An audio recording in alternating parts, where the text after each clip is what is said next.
Are you familiar with Jack Chick? Do you know who he is? Wait, I do.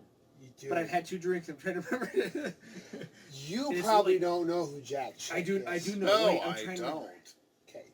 So Jack Chick was famous in the 80s and the 90s.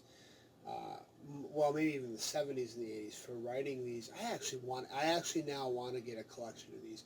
He wrote these Bible tracts that were comics. That's who it is. That's who it is. I mean, really, when you think about it, Peter Laws had a picture of those tracks just the other day. this is the reason why I'm mentioning this, because Peter Laws has written an article for 14 Times, and he is the lead article. I'm going to get a copy of 14 Times. He's analyzing all the Jack Chick.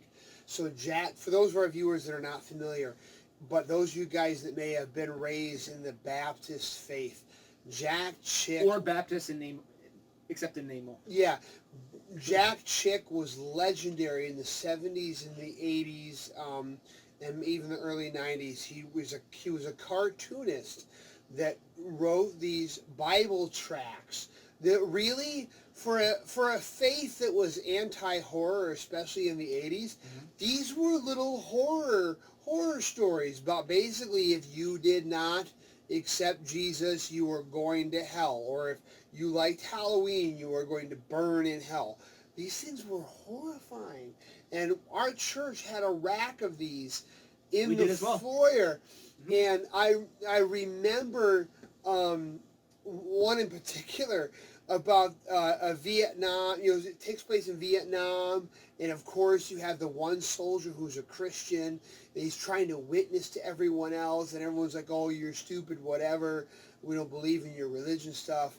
And predictably, they get ambushed by Charlie, and they're all getting cut to pieces, and there's only 2 of them left. And the one sergeant who was like the biggest scoffer there, I will never forget this image. He's cradling the Christian who had witnessed to him. He's cradling his head, and there's a bullet hole in his temple with this little trail of blood leaking out of that bullet hole. Now, of course, the whole point of this scene was the sergeant going, "Oh, he's so peaceful. It's like he's not afraid of death. Oh, dear Jesus, save me." I missed all of that. As a young horror writer in training, I'm like, holy crap. And it wasn't even gory. So you could tell already that I was going to be attracted to quiet horror, because that's what I like. It wasn't even gory, but this little bullet hole was terrifying. So as a side note for Peter Laws, who's a wonderful writer and a minister, so he's a horror writer who's also a minister in England, which I love.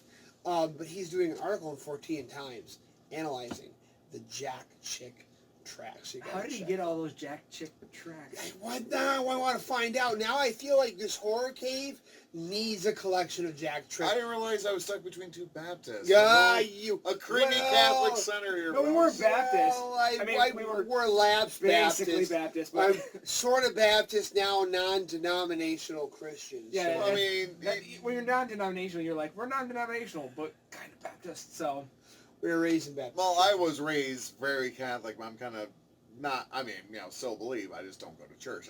We have enough of that where we are, and it's kind of funny because sure, we had the priests who could rain hellfire and brimstone.